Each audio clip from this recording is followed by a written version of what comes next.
इस्लामाबाद में तरीके इंसाफ के 1-2 दर्जनों नहीं सैकड़ों कारकुनों के घरों के ऊपर छापे मारे गए हैं और इस वक्त सैकड़ों कारकुन पुलिस की तहवीज़ में हैं। मैं आईजी इस्लामाबाद और आईजी लाहौर को, आईजी पंजाब को कहना चाहता हूं कि आप अज़ाब इलाही को दावत दे रहे हैं। 10-10 साल के बच्चे आप लोगों ने अपनी कस्टडी में लिए हैं। आपकी पुलिस ने तशद्दुद किया गया है औरतों के ऊपर, लोगों के घरों में चार दीवारी का असूल पामाल कर दिया गया है।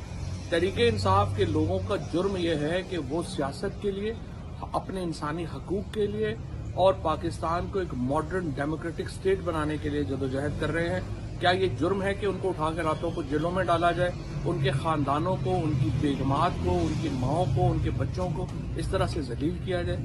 जो लोग आप लोग जो कर रहे हैं ये पाकिस्तान के आइन के मुनाफी है, पाकिस्तान के कानून के मुनाफी है और आप अपने सियासी आकाओं को खुश करने के लिए हद से गुजर